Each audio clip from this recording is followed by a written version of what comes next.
Bismillahirrahmanirrahim. Assalamualaikum warahmatullahi wabarakatuh.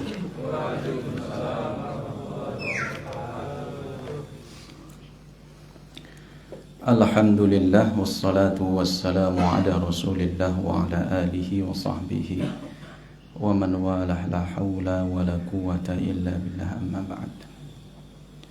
Pada pagi ini kita akan melanjutkan pembahasan tentang rukun-rukun salat. Kemarin membahas tentang sujud belum selesai. Ya, kita lanjutkan. Qala al-musannifu rahimahullah, ya. Wal 'ashiru at-tuma'ninatu fihi. Ay as-sujud bihaitsu yanalu mawdi'a sujudihi thiqala ra'sihi wala yakfi imsasu ra'sihi mawdi'a sujudihi bal yatahamalu bihaitsu law kana tahtahu qatnun mathalan lan kabasa wa dhahara atharuhu ala yadin law furidat tahtahu. Rukun yang kita bahas pada pertemuan kali ini yaitu terkait sujud dan tumakninah ketika sujud. Di sini disebutkan bahwa tumakninah ketika sujud itu tidak bisa didapatkan, tidak bisa dihasilkan jika hanya sekedar imsasur ra'sihi maudhi'a sujud, hanya sekedar nempel kepala, nempel tempat sujud. Akan tetapi yang lebih sempurna adalah yatahammalu, jadi harus ada penekanan, gitu Pak. Jadi kepala itu harus menekan tempat sujud. Andai di bawah, di lantai, di titik sujud itu diletakkan sebuah kapas, maka kapas itu akan meninggalkan bekasnya, bekas dari tekanan kepala kita ketika sujud, ya, istilahnya menjadi cekung gitu ya. Wa dhahara atharuhu, atau jika ada seseorang sujud kemudian tangan kita diletakkan di situ, maka tangan kita akan terasa ada penekanan di situ. Jadi tidak cukup hanya sekedar imsasur ra'si, menempelkan saja, ya. Maka ini harus kita perhatikan bersama bahwa sujud itu merupakan rukun di dalam sholat. Kemudian tumakninah di dalam sujud pun bagian dari rukun sholat. Nah, bagaimana kita sekarang ini adalah mendapatkan rukun tersebut secara sempurna. Maka kita bacakan beberapa hadisnya, ya, beberapa hadis yang terkait masalah ini. Ya, saya bawakan beberapa di antaranya. Ya, mungkin kalau ada misalkan di sini ada proyektor bisa kita jelaskan biar ada gambaran gitu Pak, ya. Karena ada sebuah kaidah mengatakan bil amsal yattadihul umur. Ya, kalau kita kasih gambar-gambar, kita kasih contoh-contoh perkara itu akan lebih gampang untuk dipahami. Ya. Misal, yang pertama, ya, kemarin sudah kita sebutkan bahwa kita diperintahkan untuk sujud di atas 7 anggota tulang, ya, 7 anggota tulang, yaitu bagian kening. Wa asyara Nabiyyu sallallahu alaihi wasallam ila anfihi, hidung masuk. Pendapat Syafi'iyah, hidung ini jika tidak ditempelkan makruh. Kemudian kedua tangannya, lalu kemudian kedua lututnya dan kedua kakinya. Jadi semuanya totalnya 7. Wal anfu dakhilun alal jaban, ya, gitu. Jadi hidung ini masuk kepada bagian dahi, pada bagian dahi. Nah, bagaimana Bapak Ibu sekalian supaya kita itu sempurna ketika sujudnya? Jadi gambaran secara umum sujud itu rukun, gitu ya, rukun. Nah, untuk menyempurnakan rukun ini, maka kita harus tahu beberapa tafsilnya, perincian-perinciannya supaya rukun ini sempurna. Nah, perincian-perincian inilah sebagian ulama menghukumi itu sunnah, ya, sunnah di situ. Misalkan di sini, kemarin kita sebutkan, kalau tidak keliru ya, yang saya sebutkan apa kemarin yang terakhir itu ya. Baik, misalkan satu yang pertama tentang tadi kan harus sujud di atas 7 anggota tulang atau anggota tubuh itu. Yang pertama kita dari kakinya, dari kaki. Nah, bagaimana posisi kaki ketika kita sujud? Ada 2 hadis di sini. Hadis yang pertama yaitu hadis Aisyah radhiyallahu anha. Kata Aisyah, faqadtu Rasulullah sallallahu alaihi wasallam wa kana ma'i ala firashi. Aku kehilangan beliau sallallahu alaihi wasallam padahal tadi sedang tidur satu ranjang. Fawajadtuhu sajidan. Lalu tanganku mencari-cari, ya, kayak ngelilir gitu, Pak. Ngelilir tapi ya tangannya sambil mencari geramak-geramak gitu. Ternyata aku mendapati beliau sallallahu alaihi wasallam dalam keadaan sujud rason akibaihi, di mana kedua akibaihi tumitnya itu roson, rapat, ya, menempel. Mustaqbilan bi atrafi asabi'ihi, di mana ujung-ujung asabi'il qadamaini, ujung-ujung dari jari jemari kakinya itu mustaqbilan al-qiblah, menghadap ke arah kiblat. Nah, itu untuk menyempurnakan bagaimana posisi kita dalam sujud. Sujud itu tumakninah wajib.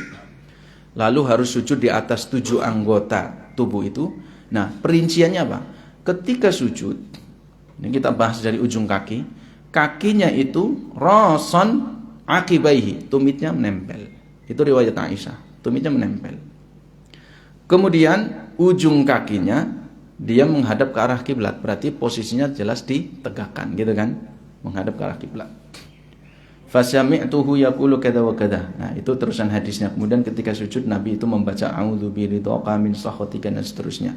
Nah, syahidnya bukan di situ titik poinnya. Titik poinnya adalah posisi kaki ketika sujud. Nabi itu rapat tumitnya, ujung-ujung kakinya menghadap ke arah kiblat, gitu ya. Makanya kalau ada gambar mungkin bisa lebih jelas lagi. Kira-kira ada gambarannya, Pak? Ya, masalah nek sing mandan kayak gini ngrungokna. Enggak ada gambarannya naik mobil atau saure siswe, bukannya siswe. Nah, kalau di sini kan mungkin ada gambar, mungkin Pak Haji ini bisa direncanakan. Biar kalau lihat kitab kayaknya, aduh, maksud mandan kiai ya. Nah, ini lihat layar di sini, nah, lihat layar, tapi bukan layar tancap. Jelas ya Pak posisi ini. Nah, hadis yang kedua.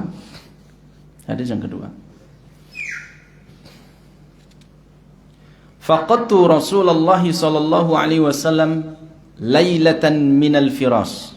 Mirip kata Aisyah, suatu malam aku kehilangan beliau di atas ranjangnya. Faltamastu fawaqa'at yadi ala batni qadamaihi wa huwa fil masjid wa huma mansubatani. Nah, tangan saya mencari-cari beliau, ternyata kemudian tanganku mengenai batni qadamaihi, bagian dalam kaki beliau, berarti telapak kakinya. Telapak kakinya aku pegang, qadamaihi, keduanya. Fil masjid, di tempat sujud. Fil masjid, di tempat sujud, dan keduanya mansubatani, kedua kakinya tegak. Kedua kakinya tegak. Di hadis ini tidak disebutkan ujung jari jemari menghadap ke arah kiblat. Tapi dalam hadis ini disebutkan fawaqa'at yadi ala batni qadamaihi, tanganku mengenai telapak kedua kakinya. Kedua kakinya.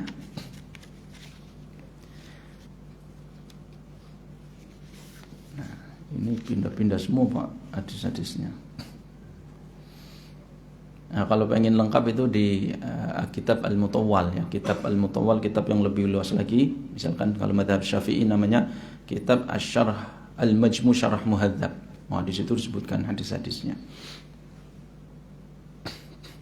Nah, itu yang pertama, menunjukkan bahwa jari jemari kaki beliau ketika sujud tidak ada perbedaan baik laki-laki maupun perempuan, menghadap ke arah kiblat sebagaimana hadis yang pertama.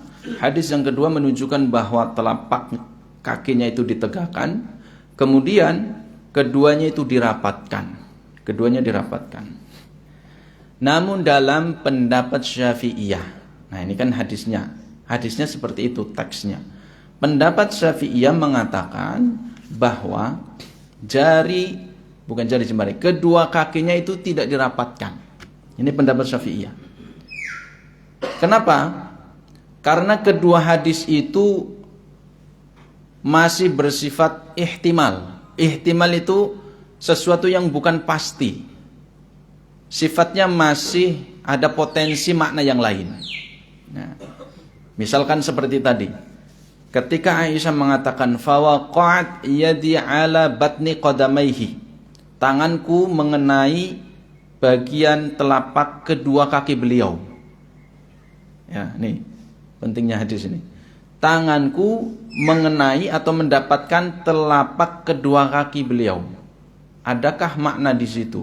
Makna merapatkan bisa jadi, ya, karena tanganku mendapatkan bagian telapak kedua kakinya.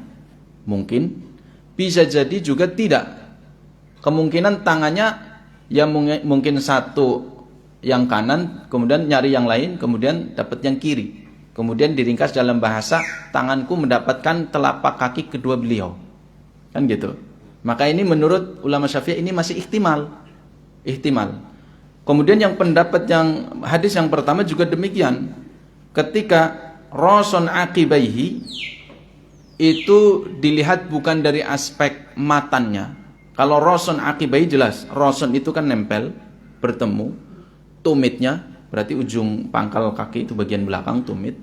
Cuma dari aspek sanadnya itu diperselisihkan, diperdebatkan. Bahwa hadis Aisyah yang diriwayat Ibnu Hibban, yang hadis di sini hadis yang pertama itu menurut ulama Syafi'iyah dari aspek sanad itu ada salah seorang rawi yang tidak kuat. Dia tafarrud. Tafarrud itu dia menyendiri dengan riwayat tersebut. Yang lain tidak menyebutkan, Nabi hanya menyebutkan sujud saja. Tidak menjelaskan secara detail bahwa kedua tumitnya itu nempel. Jadi riwayat yang menyebutkan kedua tumitnya nempel itu tafarrudu hadis Aisyah ini saja dengan salah satu rawi, siapa saya lupa namanya, Yahya atau siapa di situ. Nah, para ulama ahli hadis mengatakan bahwa riwayatnya Yahya ini kalau tafarrud, kalau dia sendirian maka tidak kuat istidlalnya, pendalilannya tidak kuat. Sehingga ulama Syafi'iyah melemahkan hadis Aisyah yang pertama. Nah, gitu nggih. Nah, lalu bagaimana posisinya? Maka ulama Syafi'iyah ya, secara khusus mereka kemudian memakai hadis Abu Dawud ya.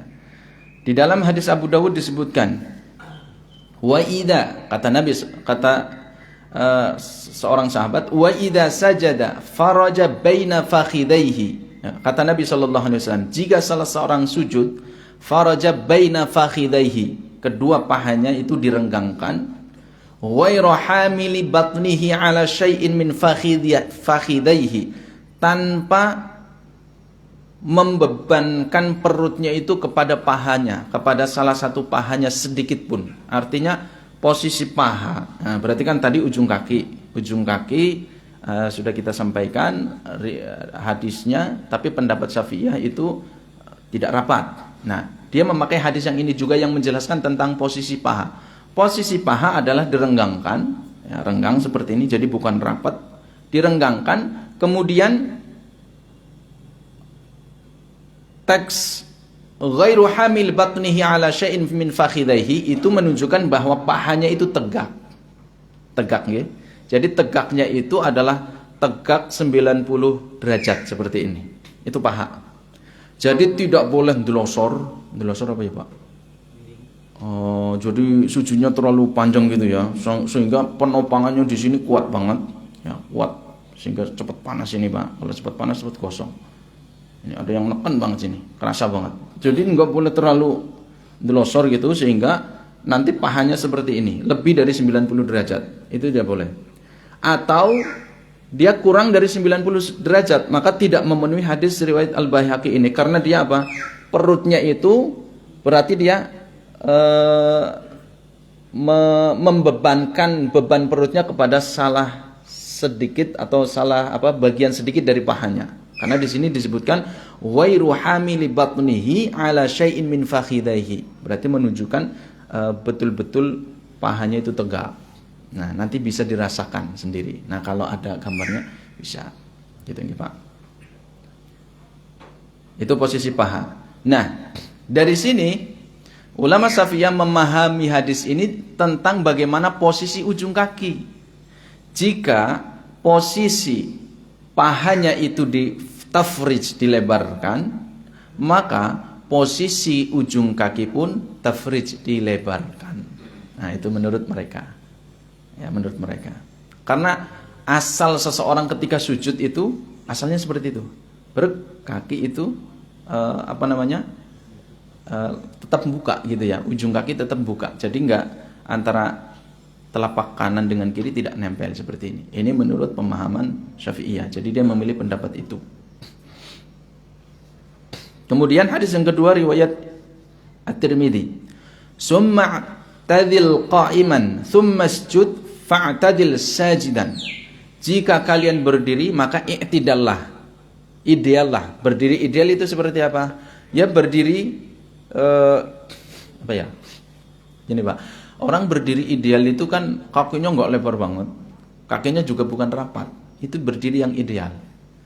Nah, jika seseorang dia berdiri ideal dengan posisi kaki seperti itu, nggak terlalu lebar, kemudian kaki kanan dan kiri juga tidak rapat, maka memahami makna kemudian sujudlah fa'tadil sajidan, dan ideallah ketika sujud itu juga menjelaskan posisi kakinya. Jika berdiri posisi kakinya, makanya ulama Syafi'iyah itu mengkira-kirakan itu 1 jengkal. Kalau berdiri itu sholat, posisi kaki dengan yang kanan dengan kiri itu 1 jengkal. 1 jengkal. Itu posisi ideal. Maka ketika sujud pun kurang lebih 1 jengkal. Ya, ketika sujud bagian belakang itu. Karena perintah Nabi, berdirilah secara ideal dan sujudlah secara ideal. Kaki pun mengikuti. Sebagaimana ketika dia berdiri, itu kan berdiri karena nggak rapat kakinya. Itu menurut ulama-ulama Syafi'iyah.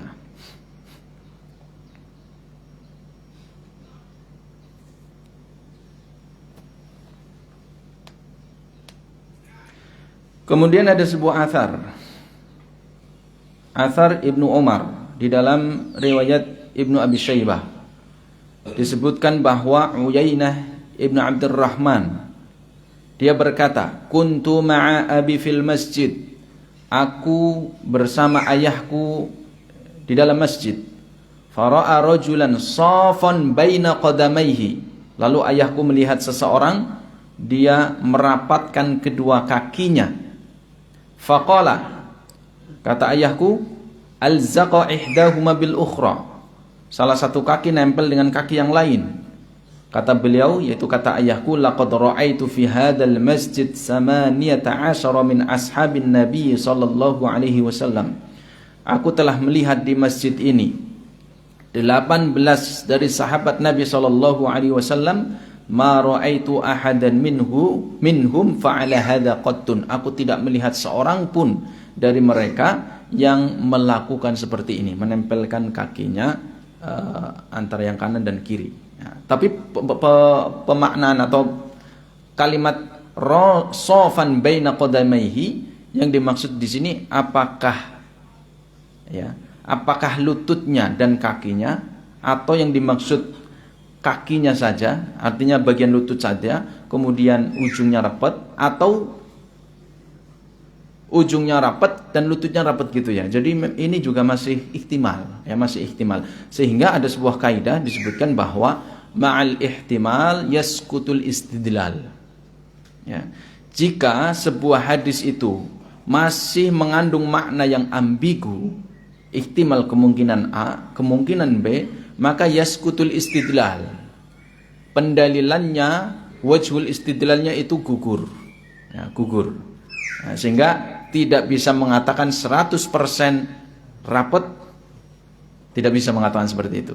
Tapi ulama Syafi'iyah menguatkan itu karena riwayat yang secara tekstual menyebutkan roson baina akibaihi itu menurut mereka itu dari aspek sanadnya itu lemah, dari aspek sanadnya, sehingga dia menguatkan kalau sujud ya biarkan apa adanya. Nah, dari sini dari kondisi ini maka saya sampaikan dua-duanya insya Allah tidak mengapa, ya, nggak mengapa. Tapi saya sampaikan pendapat Syafi'iyah. Pak Syafi'iyah itu mengatakan ujung kakinya itu renggang seperti ini, ya. Tapi kalau rapat, ya memang ada riwayat itu, tapi memang menurut Syafi'iyah itu riwayatnya lemah. Tapi insya Allah dua-duanya andai dikerjakan betul, ya, andai dikerjakan betul. Mungkin ada seseorang saking kulinonya dia renggang, mungkin dia untuk lebih tamakun rapot, gitu ya. Nah, ada hadis yang menyebutkan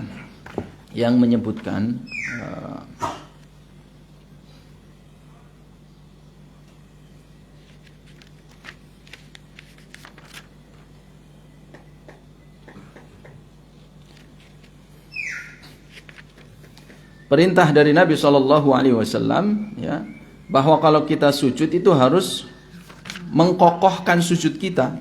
Ya, misalkan di sini hadis limusi usolatuhu, di mana beliau SAW, idza sajadta, jika kalian sujud, famakin li sujudika, maka kokohkan sujudmu.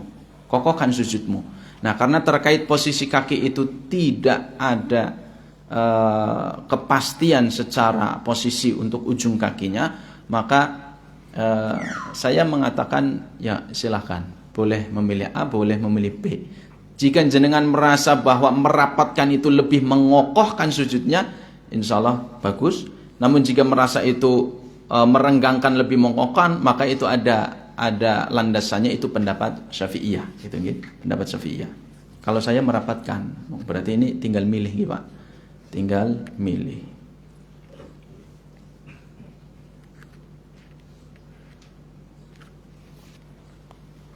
Seperti halnya kemarin posisi mau turun ketika sujud atau kemudian naik dari sujud.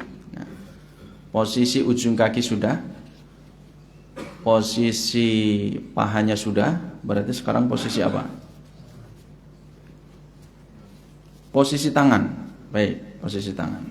Nah, jadi sekali lagi saya sampaikan bahwa sujud kemarin kan disebutkan ada minimal sujud, ada akmalul sujud. Dari segi itu, segi bahasa dan dari aspek syariat. Artinya kalau kita sholat, ketentuan kita kan sholat mengikuti Rasulullah SAW, maka tidak asal-asalan. Jadi sujud kita itu ketika dalam sholat itu ada ketentuannya, Adapun ada sedikit perbedaan di dalam pendapat posisinya, maka itu hal yang wajar. Tapi harus kita perhatikan bahwa posisi sujud kita itu ada ketentuannya. Kita tidak boleh asal-asalan, ya. Tadi sudah sampaikan posisi pahanya harus tegak, tidak boleh terlalu ke depan, miring ke depan, atau terlalu nekuk gitu sehingga dia tidak sampai 90 derajat. Kemudian posisi ujung kakinya, ujung jari-jarinya menghadap ke arah kiblat.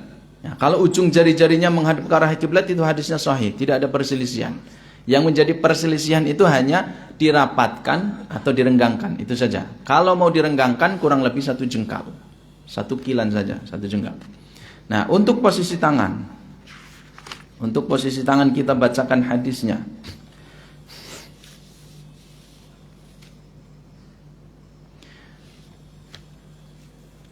Hadis riwayat Abu Humaid As-Sa'idi, riwayat Imam Al-Bukhari, anna kuntu ahfadzukum li salati Rasulillah sallallahu alaihi wasallam. Kata Abu Humaid, aku adalah orang yang paling hafal dengan posisi salat beliau.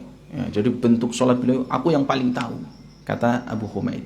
Ra'aituhu, hadisnya panjang di riwayat Bukhari, kita langsung sebutkan ke poinnya, yaitu posisi sujud. Ra'aituhu, aku melihat beliau sallallahu alaihi wasallam, fa idza sajada, ketika sujud, wada'a yadayhi ghaira muftarisin, meletakkan kedua tangannya tanpa membentangkan lengannya. Maksudnya ghairu muftarisin apa? Disebutkan di dalam riwayat Imam Ahmad, wala yaftarisu ahadukum dhira'aihi iftirasal kalbi. Janganlah kalian itu ketika sujud membentangkan kedua lengannya sebagaimana hewan anjing membentangkan lengannya, tangan kaki depannya. Jadi ini apa namanya ini? Lutut ini siku ya. Kalau anjing ya lutut ya. Siku itu nempel ke lantai seperti ini. Nah ini ya. Beberapa saya masih lihat ada yang kadang demikian. Maka ketentuan dalam syariat ini tidak boleh. Ya, seperti ini.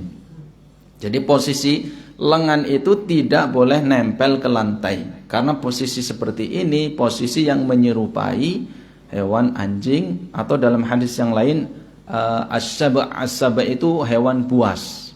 Ya, singa juga demikian nempel seperti ini. Jadi ketika dia duduk, maka tidak boleh seperti ini. Posisinya bagaimana? Posisinya adalah, kita bacakan hadis yang lain.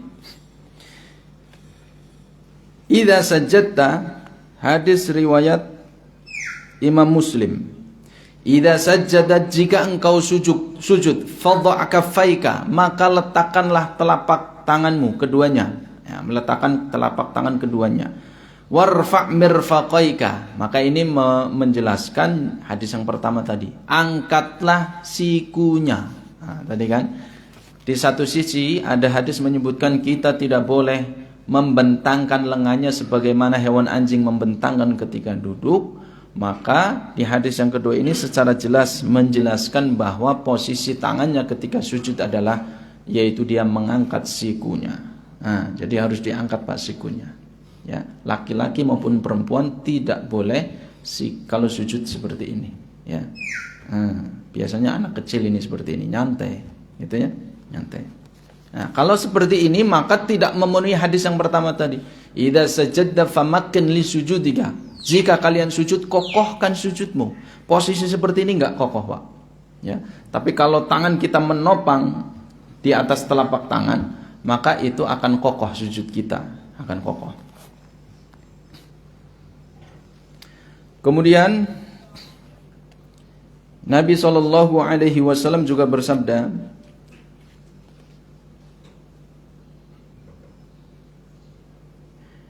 la tabsud dhira'aika bastus sab'i, jangan hamparkan lenganmu, kedua lenganmu sebagaimana binatang buas.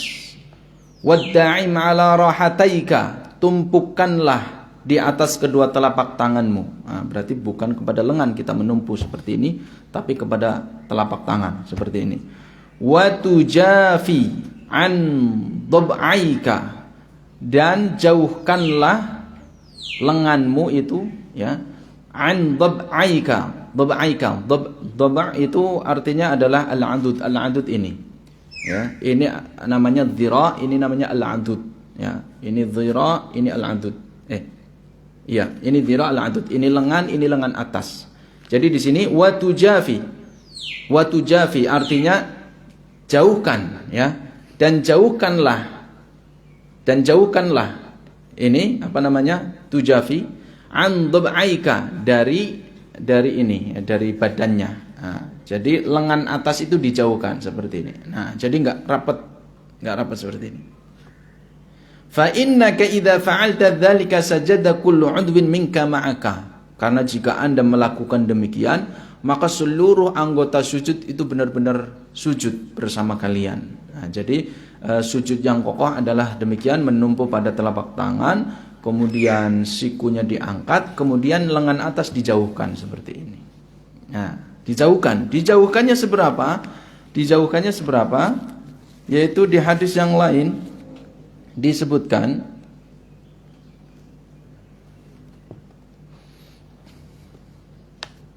anna Nabiya sallallahu alaihi wasallam kana idza shalla farraja baina yadayhi, adalah Nabi SAW ketika sholat ya, dia merenggangkan kedua tangannya kayak gini, merenggangkan, hatta yabdu bayadu ibtaihi, sampai kedua ketiaknya itu, sampai ya, sampai putih kedua tiaknya itu terlihat gitu Pak. Nah, jadi Nabi SAW itu berkulit putih sampai ketiak sampai warna ketiak putihnya itu terlihat. Nah, kalau jenengan sampai warna hitam ketiaknya ini kapan terjadi? Berarti Nabi nggak pakai baju kalau sholat. Enggak, ini ketika haji maupun umroh, ya kan?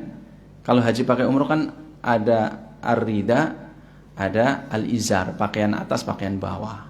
Dan itu kan ada yang diselempangkan. Ketika sujud seperti ini, maka ketiaknya nggak tertutup. Sahabat melihat ketika Nabi sujud, farraja baina yadayhi, kemudian hatta yabdu, sampai nampak bayadu ibtaihi, putih kedua tiaknya terlihat. Nah, sampai nampak seperti ini. Jadi enggak lebar banget, ya sedang sampai terlihat gitu. Ya itu bisa dikira-kira oleh kita. Jadi yang penting bukan rapat seperti ini, bukan rapat, tapi sampai ketiaknya itu terlihat. Ya. Nah itu jika sholatnya kita sendirian, sholat sunnah atau sholat wajib mungkin sendirian, munfaridan. Tapi kalau posisinya kita sholat berjamaah, sholat tarawih atau sholat wajib berjamaah, maka itu tidak perlu dilakukan. Karena ini yu'dil akhar, mengganggu yang lain. Jadi ini posisi merenggangkan lengan atas sampai ketiaknya terlihat itu kalau posisi sendirian. Jadi kalau sholat berjamaah ya harus rapat. Ya, harus rapat karena di situ diperintahkan untuk sawwu sufufakum, safnya diluruskan. Kemudian suruh dirapatkan. Nah, sehingga posisi ketika sujud pun rapat. Ya, sujud juga rapat antara musalli yang lain.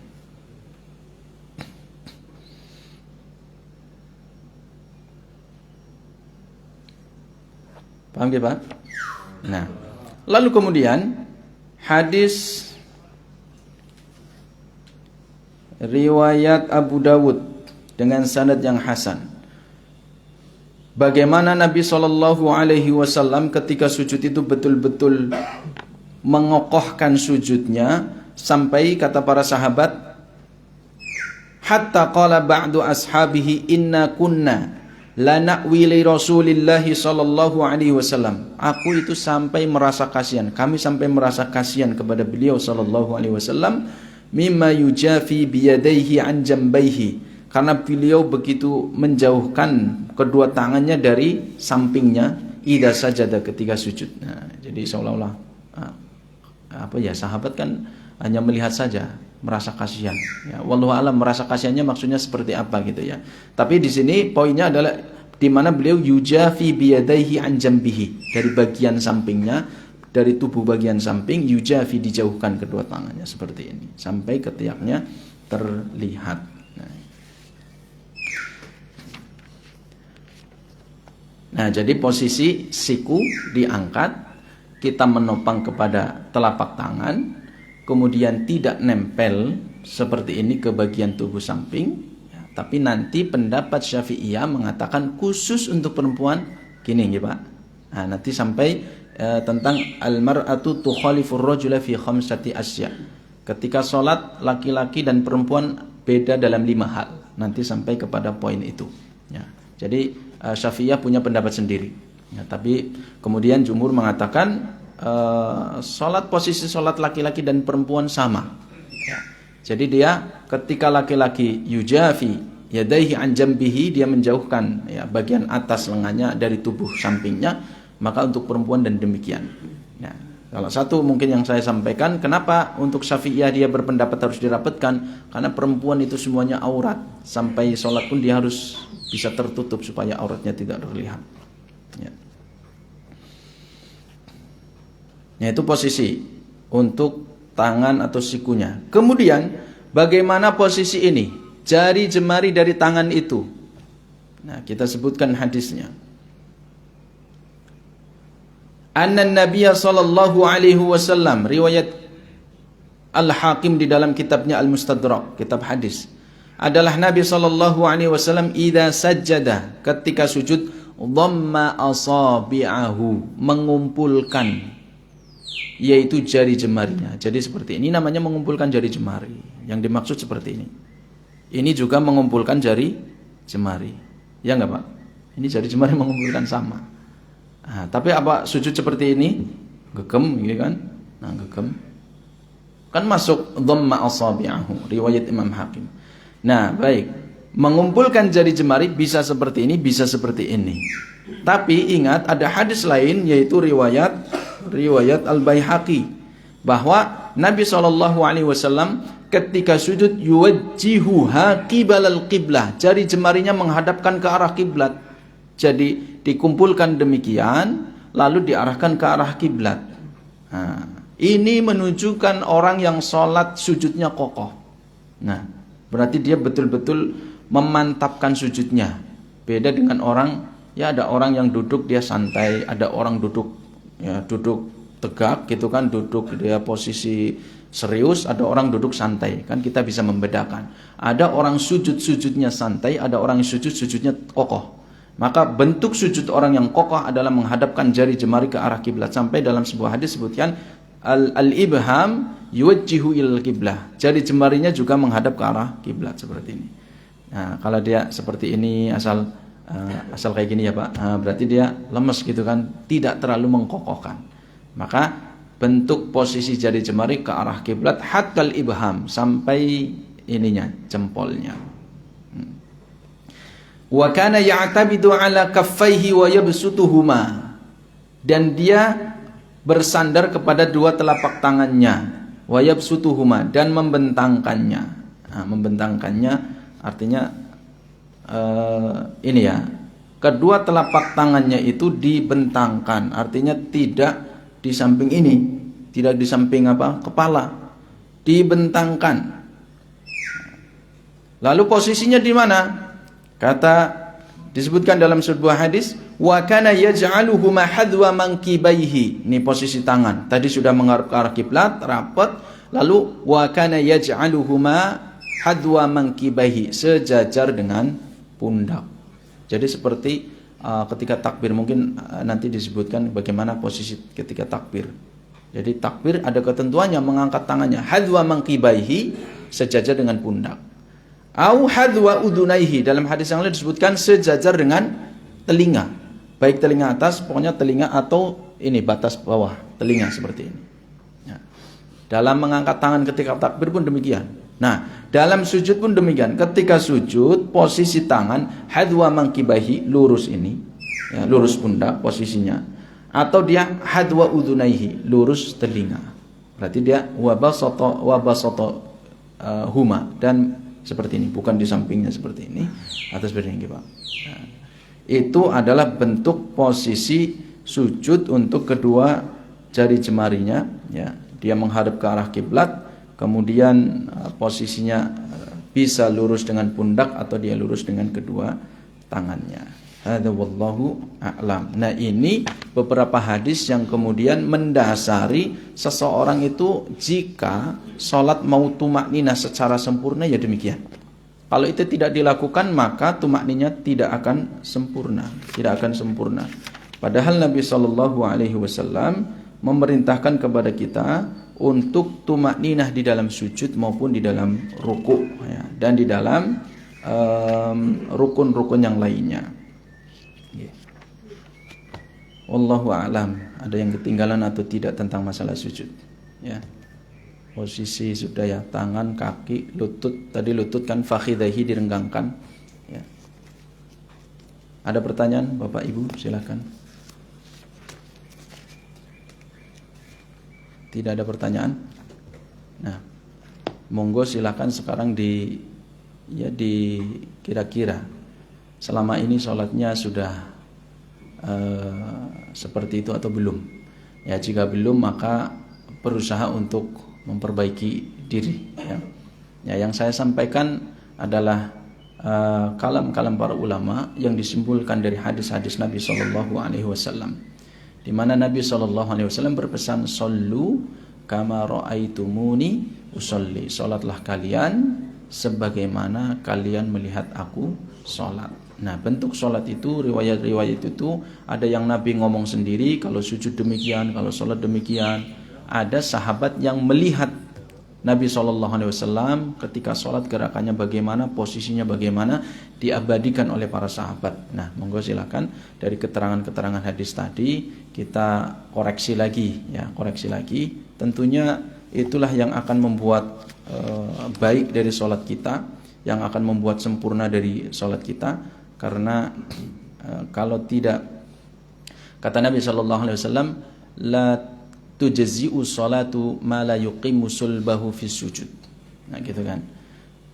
Kalau madhab zahiri, madhab yang tekstualitas gitu ya, melihat kepada teksnya, la tujzi'u kan tidak boleh, artinya tidak sah.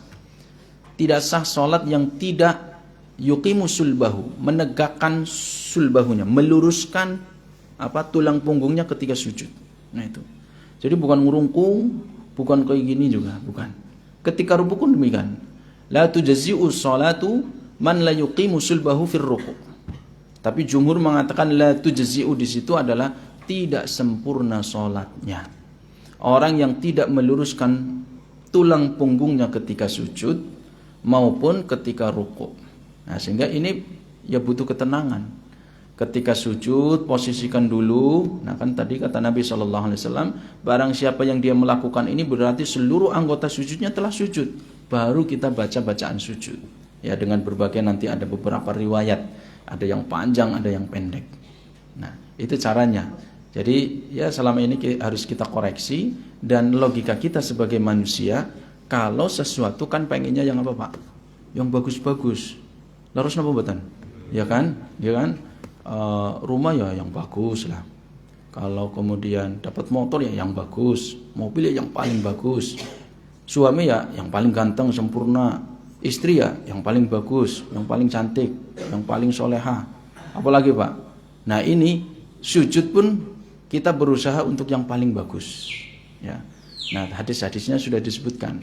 Sholatnya yang sholatnya bagus demikian. Maka kita ini sudah mendengarkan hadis-hadisnya. Nanti kita bisa menilai seseorang, bisa menilai diri sendiri, bisa menilai seseorang. Wah, kayak wong sholatnya asal-asalan kayak. Mungkin urung ngaji, ya. Mungkin belum tahu, belum pernah dengar hadisnya. Nah, sekarang kita sudah tahu hadisnya, sudah tahu ilmunya. Itu akan ditanya, Pak. Wah, gara-gara ngaji sih aku jadi repot ke sholatnya. Enggak, ya. Jadi enggak boleh kita beranggapan seperti itu gara-gara ngaji ini gimana ya? Ini enggak. Tujuan kita adalah untuk menyempurnakan bagaimana bentuk ketundukan kita, penghambaan kita di dalam sholat itu kepada Allah Subhanahu wa taala sebagaimana Nabi SAW mencontohkan. Insya Allah tidak ada sia-sianya, ya. Saya hanya menyampaikan dan jika kita mengerjakan maka insya Allah kita semuanya akan mendapatkan apa yang telah dijanjikan oleh Rasulullah SAW, karena itu menjadi barometer, ya, menjadi barometer bahwa awwalu ma yuhasabu bihil abdu yaumal qiyamah min amalihi sholatuhu. Pertama yang akan dihisab dari amal manusia itu adalah sholatnya. In sholuhat faqad sholuha amaluhu. Jika sholatnya bagus, seluruh amal yang lain akan bagus. Wa in fasadat, kalau sholatnya diukur dinilai buruk oleh Allah, itu sudah menjadi ukuran bagi Allah. Sholatnya nggak bagus, maka itu menjadi ukuran. Oh, yang lain juga kurang perhatian nih. Kalau sholatnya nggak perhatian, yang lain nggak perhatian. Itu gampang itu bagi Allah Subhanahu Wa Taala. Ketika pertama kali mana sholatnya, wah sujudnya kurang. Jadi nggak bagus tidaknya itu dari aspek batin, kekhusyuannya, dari niatnya, kemudian dari posisi dan gerakannya. Ya, sejauh mana dia mendekati posisi dan gerakan yang disebutkan di dalam hadis-hadis sebagaimana posisi dan gerakan dari Rasulullah SAW. Hada wallahu a'lam. Mudah-mudahan ini menjadi tambahan ilmu bagi kita, menjadi modal motivasi bagi kita untuk semakin lebih baik dari yang sebelumnya. Ya, demikian kurang lebihnya mohon maaf. Aku qouli hadza subhanakallahumma wa bihamdika asyhadu an la ilaha illa anta astaghfiruka wa atubu ilaik. Assalamualaikum warahmatullahi wabarakatuh.